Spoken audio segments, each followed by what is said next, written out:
was said to be made magically, wood gathered up magically, there's the pillar.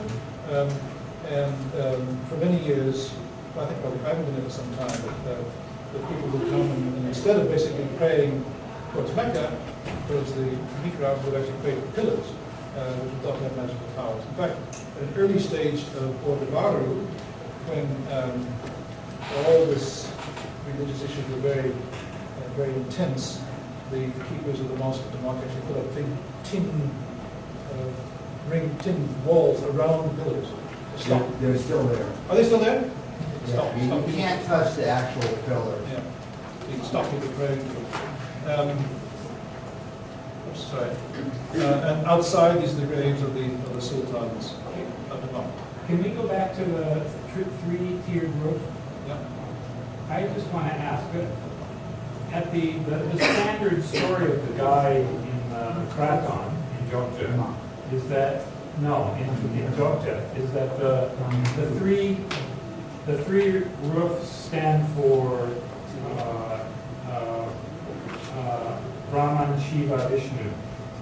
Sharia, Tarika, Akika, and the thing on top is the perfect man. Yeah, that's... There are lots of interpretations. It is true they're usually an odd number, but there are lots of interpretations of this kind. Various, a lot of folk interpretations of these things, which are always fascinating. Aida had 3 religions before Islam. Yeah, but if you I just wondered if you knew look at anything the about Kraton document, There are lots of such interpretations, yeah. But I think anyway it's interesting that the axis only is here, not in Mecca. Yeah. And because it was used as a main argument that there was a shift from the axis here in Kraton. Yeah. It's such a wonderful story. One of the accounts of Radhan Patak, who's supposed to be the founder of the mosque, one of the accounts has him going to, he wants to go on a Hajj. So he goes to Malacca or Singapore, whatever, and he meets a religious teacher there who says, what do you want to go to the Hajj for? Why go to the Hajj? There's just a black stone there. What extraordinary thing to say about the Kaaba. Go back to Java and create a kingdom there. So that's what he does. He goes back and creates the mosque. I mean, really, these stories are extraordinary. So that's the mosque, and say the graves of the Sultan. But this is the great picture. The next one's probably better. This is probably the most remarkable one. This is the Masjid at Qudus. Qudus is very interesting. It is actually, believe it or not, the only place in the whole of Java which acquired permanently an Arabic name. This is Al-Quds, like Jerusalem, it's Qudus. The mosque is sometimes called Al-Aqsa, as the Mosque of Jerusalem. And over the mihrab, the date 1549, I think, 1549, Hijra 956. But the interesting thing about this, of course, is this could be a temple in Bali. The style is very old Javanese. The Chinese plates on the wall, and there really is nothing architecturally about that tells you that's the menorah of a Javanese mosque.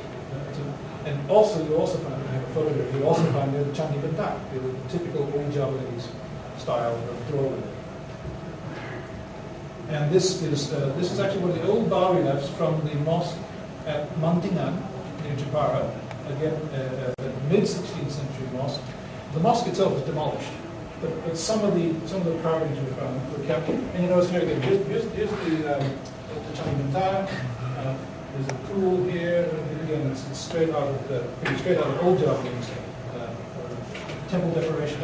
And I hope you remember also this would be quite like the carvings inside the tomb of the Sunandiri's grave, the golden ones I showed you. So these traditions carry on and are quite strong in the Japanese case. But before we abandon this whole subject, because no doubt you're getting tired, let us go to a place where I don't have any photographs to show you, alas, so I hope that we're going to go to the Philippines. We haven't talked about the Philippines yet. Who's from somebody here from the Philippines? Yeah. Okay, what we know about the Philippines is probably even less than we know about Indonesia, but we've got some information. Remember I was saying there is this gravestone near Holo in Sulu Archipelago, which is a a 1310 grave, got their date on it, but it's no longer, you can't find it. So some presence there in the 14th century.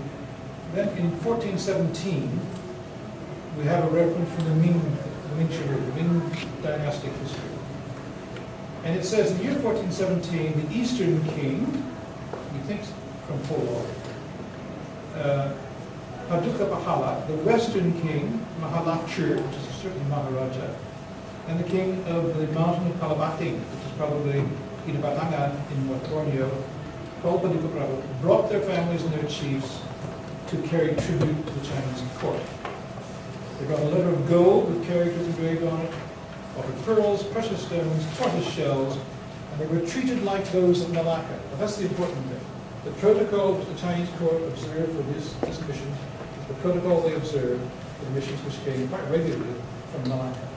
So that makes us say, well, okay, does that mean they were understood as being an Islamic court? We're not absolutely certain of that on the basis of this, except that one of those visitors died.